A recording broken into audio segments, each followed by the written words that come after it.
J'ai fait une vidéo, elle durait 20 minutes et il y a eu une petite embrouille. C'est là où on voit si, c'est là où on voit si vraiment tu as envie de transmettre le peu d'enseignement que tu as, si tu as envie. On recommence, on n'a pas de choix, c'est pas grave. Donc bienvenue, j'espère que vous allez bien. Grand merci à tous ceux qui laissent des commentaires. Comme j'ai dit la dernière fois, on a beaucoup de personnes. Je vous dédicace tous les enseignements que je fais. Vous me faites très plaisir. Hein. Et je souhaite vraiment que Dieu nous envoie des personnes qui se sentent seules. On dédicace nos enseignements aux personnes qui se sentent malades, celles qui ne sont pas bien. Qu'elles tombent sur notre vidéo et qu'elles laissent un petit commentaire. Moi, j'aimerais bien qu'on ait une petite communauté où on se répond, bien entendu, où on se tolère. Ici, il y a des musulmans, il y a tout le monde, il y a toutes les origines. Moi, je reconnais, c'est vrai, enfin, je reconnais. Moi, j'annonce la couleur. Je ne m'estime pas chrétien. Ne prenez pas peur. Mais je crois que le Christ est le Messie et j'étudie la Bible. Et j'étudie l'Ancienne Alliance, j'étudie l'Hébreu, j'étudie toutes ces choses. Mais je ne m'estime pas chrétien. Pourquoi ? Parce que le christianisme, j'ai déjà dit, je me demande vraiment si c'est une religion qui existe. Oui, elle existe, mais est-ce que le Christ, il l'a créée? Bref, bon, allez, on ne rentre pas dans ces détails. Enfin, ces détails. Vous voyez, il y a des vidéos que j'ai fait avant, allez les voir. Et si ça vous intéresse le sujet, celle où je dis est-ce que le Christ est Dieu? Celle-là, écoutez, elle vous résumera un peu ma pensée, comme ça, voilà. En tout cas, ici, merci à tous ceux qui viennent, les frères musulmans, ici, on est de toutes les croyances, et c'est ça qui est bien. Tant qu'on est croyant, c'est déjà pas mal. Vous comprenez ce que je veux dire? On fait plaisir à Dieu quand on s'entend bien entre nous. Ouais. Il est dit que les frères qui s'entendent entre eux, quand il y en a deux, le Christ, il a dit, je suis au milieu d'eux, de manière imagée, attention, spirituelle, ça veut dire que tu écoutes ces enseignements. Je suis au milieu d'eux. Les cieux, ils sont contents quand il y a des frères qui s'entendent bien. Ok? Donc, bienvenue à vous. Dédicace comme d'habitude à toutes les personnes qui se sentent seules, ceux qui sont malades dans les hôpitaux, etc. Tout le temps. Que nos cours, ils leur envoient des mérites à ces personnes. C'est très important. Que ces personnes, elles gagnent des mérites par rapport à ce qu'on étudie. Alors, attention, Matthieu 5, verset 20. On continue les vidéos de cette semaine dernière. Je vous invite à les suivre si vous n'avez pas vu. Allez les voir, comme ça vous n'êtes pas perdu quand vous arrivez ici. On est en plein, je vous emmène voyager dans le sermon de la montagne. On en est, Matthieu 5, verset 20. Le Christ il dit, « Car je vous dis, si votre justice ne surpasse pas celle des scribes et des pharisiens, vous n'entrerez point dans le royaume des cieux. » Scribes. Les scribes, c'est ceux qui décortiquaient la parole et qui te disaient, il y a écrit ça. Il leur dit, il faut dépasser cette justice. Dépasser cette justice, ça veut dire qu'il y a quelque chose qui ne faisait pas bien. Il s'arrêtait à un moment où nous, on doit continuer. D'accord? Pourquoi? Parce que peut-être qu'eux, ils avaient compris bien, mais pas assez.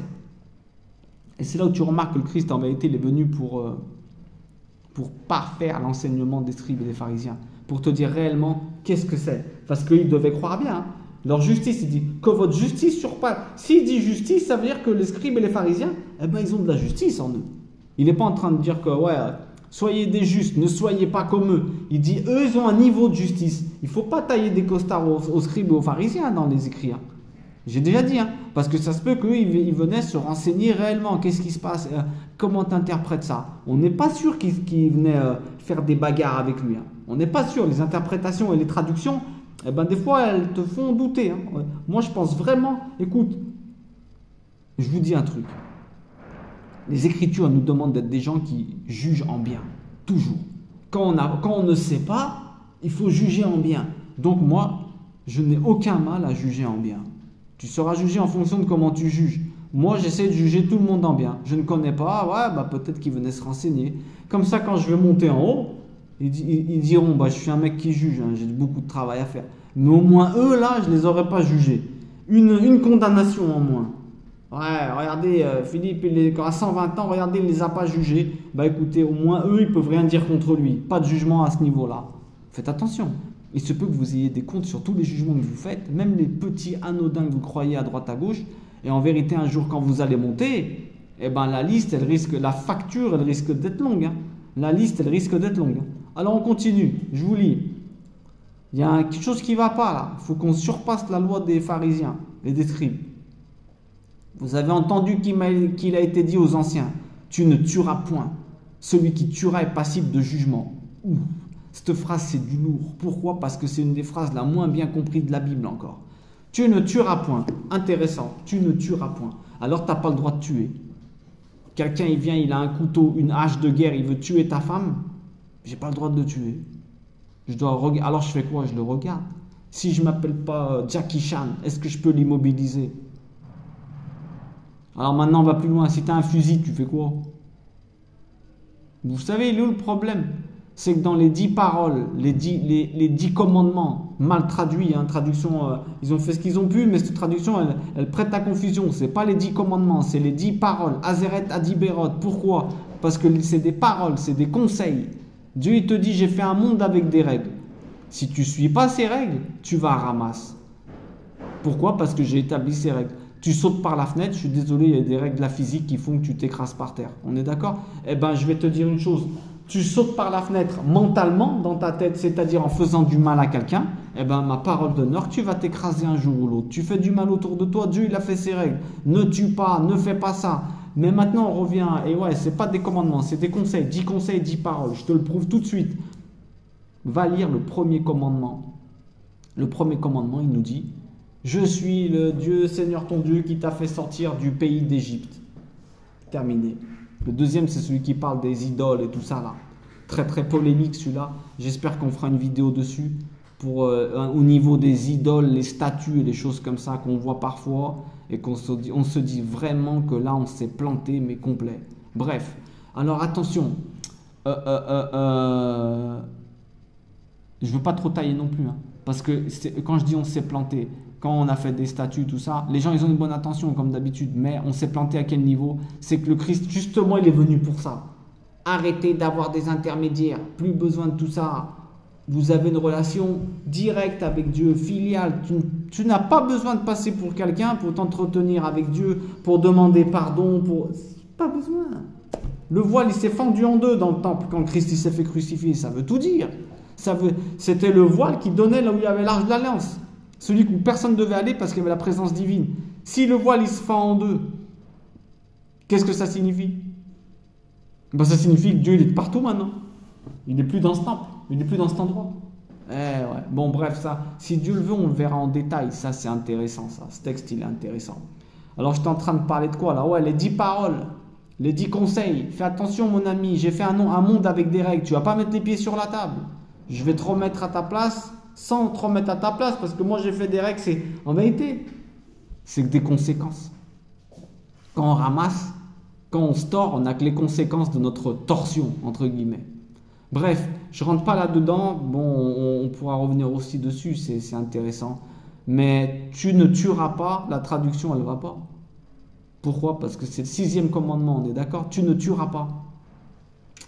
C'est pas tu ne tueras pas. C'est tu n'assassineras pas. Et la différence, elle est énorme. La vraie traduction, c'est tu n'assassineras pas. L'assassin, c'est celui qui prémédite, qui va lui tuer, qui cherche à tuer.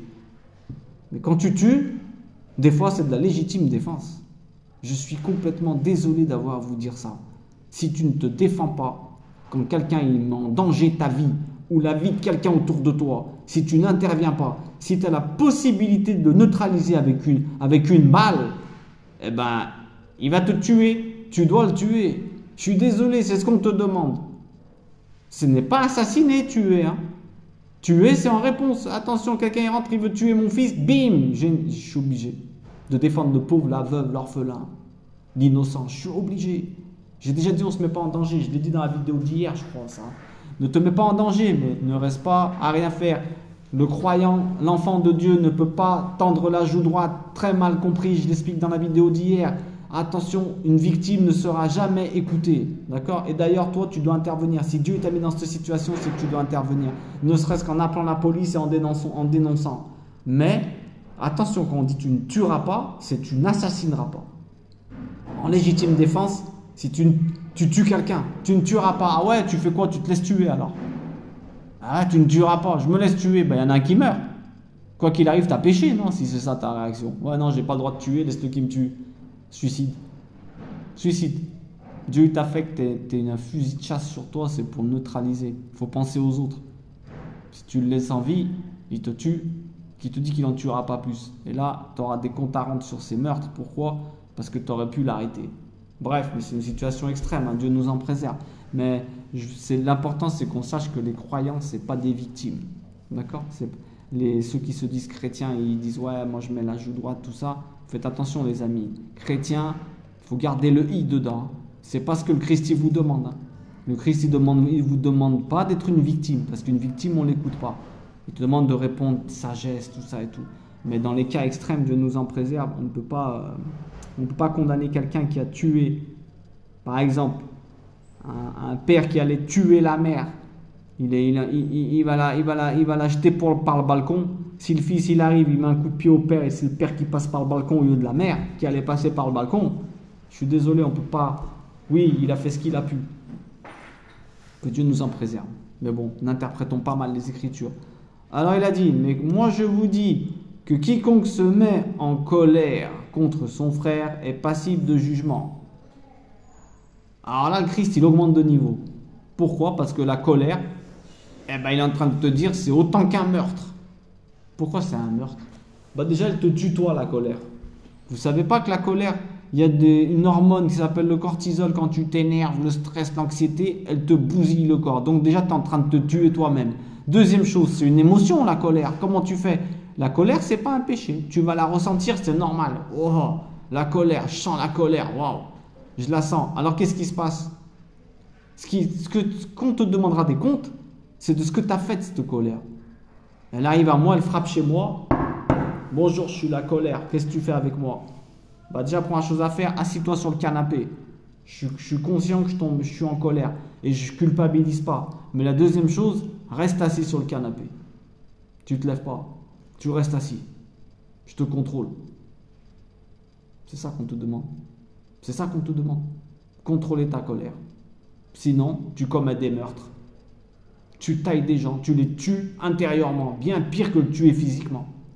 Parce que croyez-moi, que de voir une personne morte vivante, c'est la chose la plus difficile à voir. Une personne tombée dans un canapé comme ça qui s'est fait tuer parce que personne ne lui a donné de motivation ou parce qu'il s'est fait tailler par des gens, ou une femme que le mari la bousille dans sa tête, ou le mari que sa femme elle le bousille, jamais elle l'encourage, elle le maltraite, elle le laisse comme ça, aucune... Oh, attention, les meurtres avec notre bouche, c'est pire que les meurtres extérieurs. Il te dit clairement là, regarde. Regardez, même moi je vous dis, quiconque se met en colère contre son frère est passible de jugement. Intéressant, non? Excusez-moi, j'ai éternué. À vos souhaits. Alors il le dit ensuite, que celui qui dira à son frère Raka mérite d'être puni par le Sanhédrin, et que celui qui dira insensé mérite d'être puni par le feu de la Géhenne. Alors c'est quoi cette histoire-là? Raka, fou, insensé. Déjà, il faut que vous compreniez, c'est pas ce que tu dis fou à ton frère. En fait, bibliquement, un fou, c'est qui? Vous savez qui c'est un fou? Bibliquement, le raka, là, cette phrase-là, ça veut dire pas mal de choses, mais je vais en dire une. Après, peut-être qu'un jour, on verra les autres. Mais raka, ça veut dire celui qui ne croit pas en Dieu. Ne traite pas quelqu'un de non-croyant. Ne traite pas de... Oh, arrête de mécréant, là, ces termes-là. Faut pas les dire, là. Mécréant, c'est pas bon. Qu'est-ce que tu en sais que dans sa tête, en vérité, il n'a pas un petit fond de croyance. C'est très rare. Un vrai athée, ça n'existe pas. Un vrai non-croyant, ça n'existe pas. Quand il arrive vraiment un gros coup dur, tout le monde lève la tête au ciel. Mais ils ne le disent pas. Ce qu'il y a, c'est que les gens, c'est des fiers. Ils ne veulent pas le dire. Mais ne traite personne de fou. C'est-à-dire ne traite personne de non-croyant. Ne traite personne de non-croyant. Déjà, pourquoi? Parce que si tu le traites de non-croyant, tu ne lui donnes pas envie de le devenir. Ah ouais, toi tu te mets taillé comme ça, tu ne vas pas lui donner envie de devenir un croyant s'il te voit comme ça. Alors il te dit, vous serez passible de jugement. Parce que ça se peut que cette personne, elle a fait une erreur et que toi tu devais la reprendre de manière correcte, bien séante, et que peut-être elle aurait changé, mais non. Tu auras un jugement parce que Dieu il te l'a envoyé et toi tu as fait n'importe quoi. Tu t'es énervé et voilà. Insensé, il aura le mérite d'être puni par le feu de la Géhenne. Attention, il rigole pas. Quand tu massacres une âme, quand tu attristes quelqu'un, quand tu fais pleurer quelqu'un, quand tu le laisses dans sa tristesse, quand tu massacres une âme, tu auras des conséquences de malade dessus. Écoutez ce qu'il est en train de dire. Par le feu de la Géhenne. Faites attention, n'attristez personne, ne vous moquez de personne, ne faites du mal à personne, je vous promets, ça c'est un truc qui n'est pas pardonnable. Tu auras des conséquences très très lourdes sur ça. Tu auras des comptes à rendre sur toutes les larmes que tu as fait couler. C'est un truc de dingue hein, ce qu'on est en train de dire, hein, parce que c'est un truc que nous on ne fait pas attention, on parle à des gens, on leur parle mal, on leur dit des choses. Des fois nos mots vont plus vite que notre bouche. Waouh. Bref. Et si donc tu présentes ton offrande à l'autel et que là tu te souviennes que ton frère a quelque chose contre toi, des fois il y en a ils se permettent de prier. Bon, écoutez ce que je vous dis. Ils se permettent de prier alors qu'ils ont fait des histoires chez eux, tout le monde est mal à cause d'eux, et eux ils se disent attends je vais prier. Mais qu'est-ce que c'est? D'où vous sortez? T'as bousillé un cœur et tu vas prier et t'as cru qu'ils vont t'écouter dans les cieux. Va d'abord t'arranger, va. Va d'abord t'arranger. Essaye de dire au moins ah, je regrette, je voulais pas m'énerver. Même si la personne elle a tort. Tu dis moi je regrette de la conséquence. Est-ce que tu reconnais la cause? C'est à cause de toi que je me suis énervé. C'est possible. Retenez-vous. Mais si au cas où vous craquez, la personne elle est mal, elle est attristée, elle est en train de pleurer, et toi tu t'en vas prier. Est-ce que vous croyez que votre prière elle va monter au ciel? Un peu de cohérence. Je vous demande un peu de cohérence. La première chose que Dieu il te demande, c'est d'essayer d'arranger. Après la personne elle veut pas, tu te secoues les sandales comme il est dit. Tu laisses tomber. La personne elle veut pas, tu te secoues les sandales. Tu dis bah c'est pas grave, je fais ce que j'ai pu. Mais toi essaye toujours d'arranger un petit peu. Ne t'amuse pas à aller prier si tu sais que tu as brisé un cœur, tu as mal parlé à ta femme, tu es parti comme un lion, tu as maltraité tes enfants, ou alors encore pire, tu sais que quelqu'un il a besoin de toi, toi tu vas prier. Arrêtez vos histoires. Oh. C'est Dieu qui t'envoie une personne qui a besoin de toi. Toi tu te mets à prier, c'est comme si Dieu te disait mais j'attends, oh règle le problème là. Le Christ, oh, écoutez-moi bien. Le Christ avant de parler de Dieu et d'aller prier, chaque fois il est en train de résoudre des problèmes des gens. Pourquoi? Parce que Dieu il est à travers les gens. Il te dit, je suis le prisonnier, vous êtes venu me voir, je suis le malade, vous êtes venu. Oh, vous ne comprenez pas. Dieu il n'a pas de main physique. Il a besoin de nous pour intervenir dans ce monde. À certains moments, il se sert de nous il peut aussi agir dans les éléments physiques, à travers les anges et tout. Mais écoutez bien ce que je vous dis. La réponse à tes prières, c'est souvent un humain. C'est souvent un humain que Dieu il a mis sur ton chemin. Donc attention, avant toute prière, regardez, avant toute offrande à l'autel, hein, avant toute offrande à l'autel, c'est religiosité, acte de religion. Ben non, moi je vais étudier, je t'aide pas. Mais ça va pas la tête. Moi là maintenant, il rentre ici quelqu'un là, ici là où je suis, là dans mon bureau. Quelqu'un il rentre, il a besoin d'aide. Mais je vous garantis que j'arrête la vidéo tout de suite. J'arrête la vidéo tout de suite, c'est Dieu qui me l'envoie. Je parle pas d'arrêter ta pratique et de ce que tes rendez-vous avec Dieu pour une bêtise, pour un match de foot. Je parle d'un cas sérieux, un cas où tu as brisé un cœur. Regardez, que ton frère a quelque chose contre toi ou qu'il a quelque chose à te demander. Moi, je rajouterai rien à la Bible, hein, mais moi, je comprends ça dans ce sens. Laisse là ton offrande devant l'autel. Laisse tomber ta pratique religieuse que tu allais faire, lecture, prière ou tout ça. Et va d'abord te réconcilier avec ton frère. Et ouais, demande-lui pardon avant de venir. Quand tu arrives à une prière, il faut être un maximum propre. Nos frères musulmans, ils font les ablutions. Ils se lavent de partout. Ils se lavent les mains, ils se lavent les pieds, ils se lavent tout. Mais l'intérieur, tu peux aller te laver, faire tes ablutions après que tu as insulté ta femme. C'est pas possible de faire ça.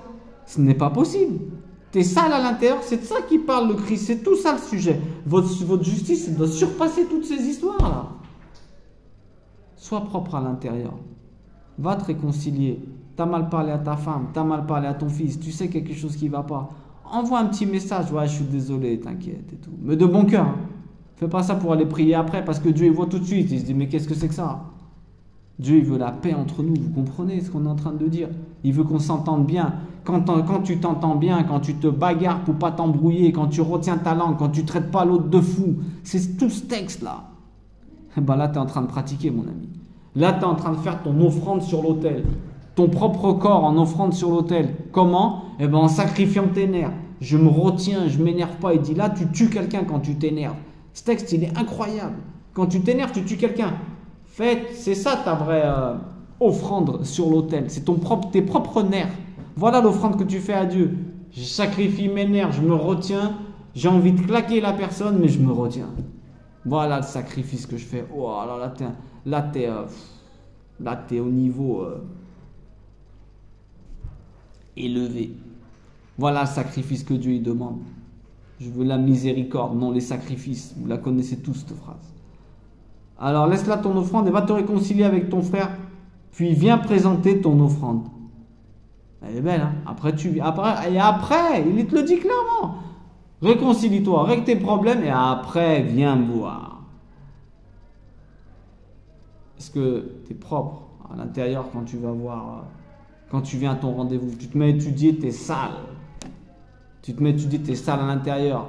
Il y a des gens qui ont les boules contre toi, tu les as attristés.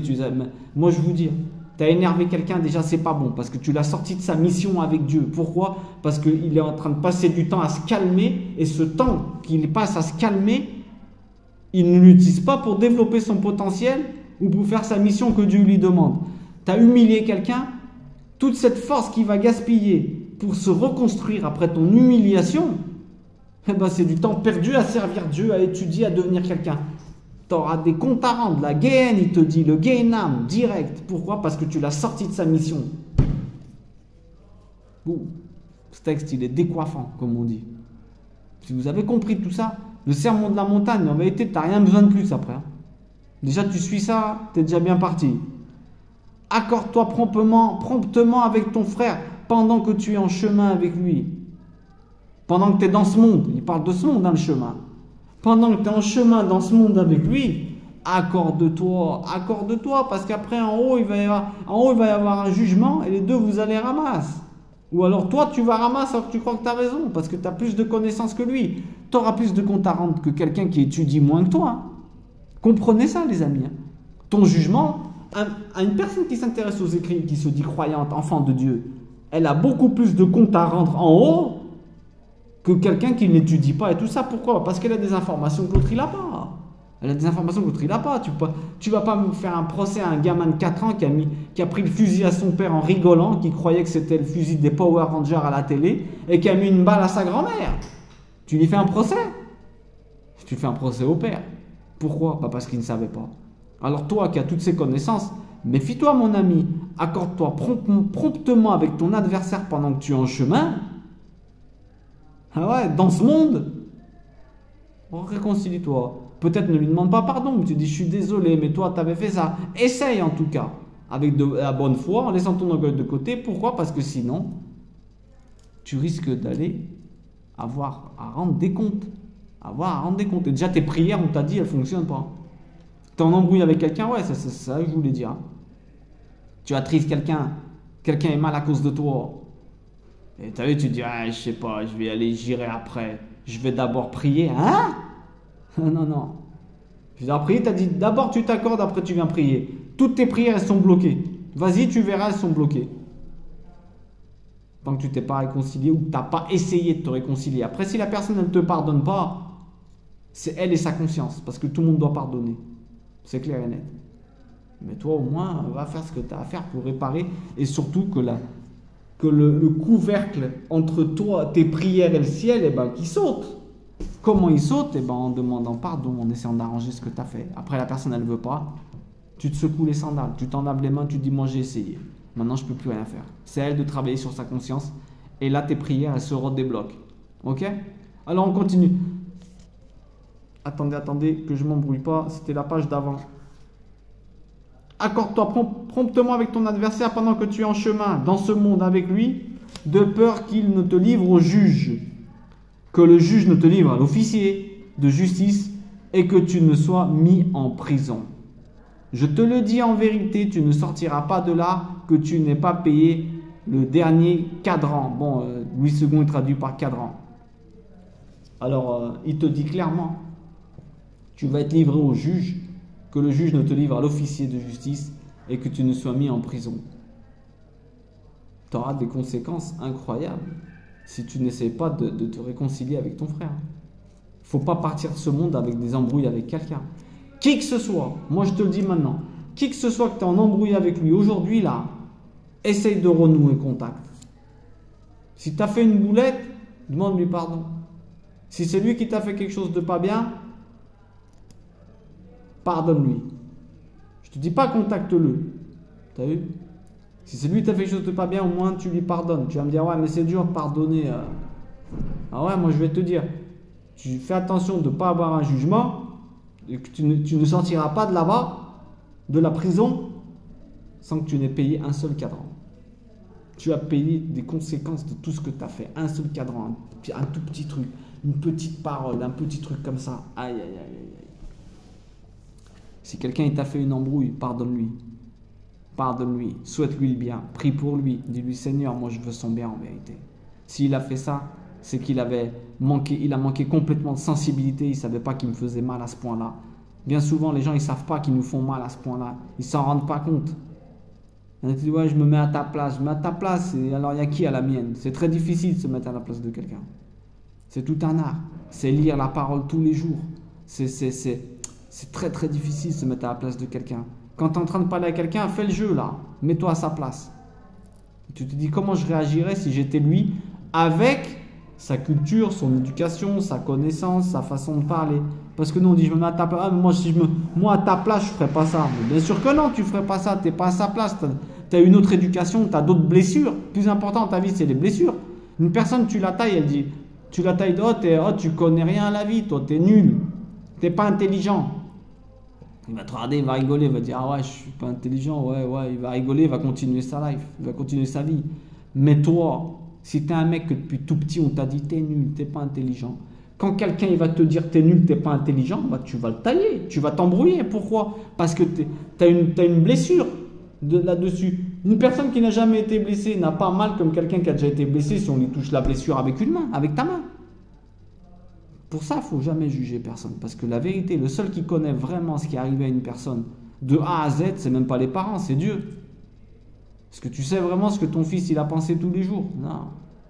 Tu sais les vraies blessures qu'il a eues, sachant que les phrases qui te font le plus mal dans ta vie, eh ben, les adultes qui te les ont dit, ou à la télé, ou tout ça là, ils savent même pas, ils s'en rendent même pas compte qu'ils t'ont dit ça. Ils s'en rappellent même plus. Oh, tu m'avais dit ça à l'époque. Il dit à moi?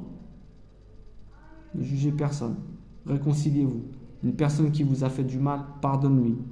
Que tes prières, que tu puisses retourner faire ton offrande à Dieu. Offrande, on voit ça de manière métaphorique, tes lectures, tes prières, t'entretenir avec des gens. Il faut que personne n'ait une dent contre vous dans ce monde, sauf une dent injuste. C'est-à-dire que tu as fait tout ce que tu pouvais, tu as fait la chose bien, et c'est lui qui s'énerve pour rien. Là, laisse-le lui dans son combat, dans sa tête. Si toi, ce que tu as fait, c'était bien, c'était juste, et l'autre, il s'est énervé dans le vide, là, tu ne peux plus rien faire. Tu te secoues les sandales. Toi, tu pries pour lui et stop. Beaucoup d'humilité, beaucoup de raisonnement. Et je vous souhaite vraiment que votre justice elle dépasse celle des pharisiens, de ces certains pharisiens de l'époque. On va beaucoup plus loin. D'accord? On va beaucoup plus loin.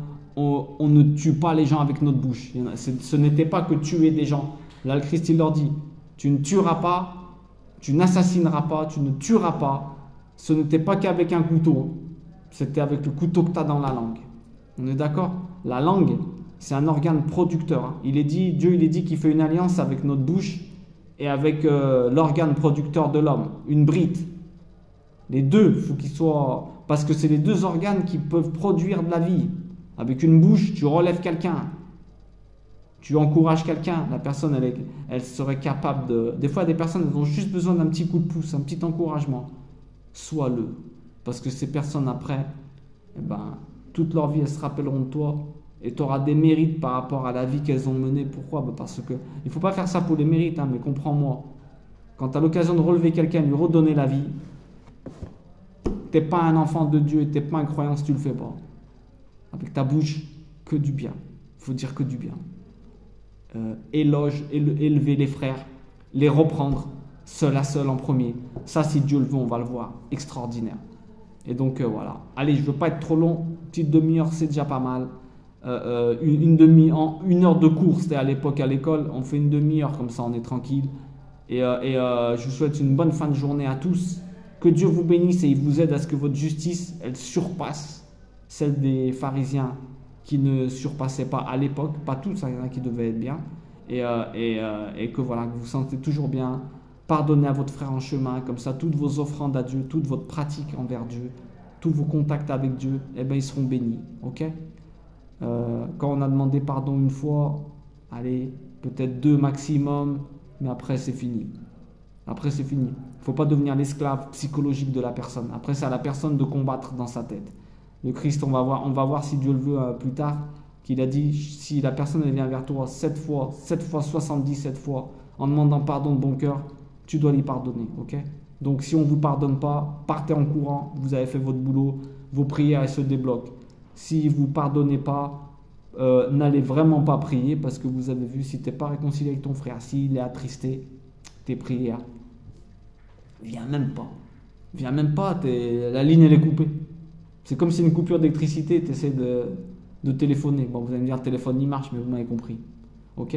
Allez, que Dieu vous bénisse et qu'il vous donne la force de toujours avancer dans son chemin et d'être une lumière pour ceux qui sont autour de vous. Rendez-les heureux. Votre bagarre, elle est autour de vous. Ton monde. Tu peux pas changer le monde, c'est vrai, mais tu peux changer le monde qui est autour de toi. Et qu'est-ce que t'en sais un jour? Ça se peut que tu vas changer quelqu'un et que cette personne, elle changera le monde. En vérité, on peut voir un monde meilleur, je vous garantis. Tous les jours, tu peux voir ton monde meilleur. Que Dieu vous bénisse à tous, à vous et vos familles.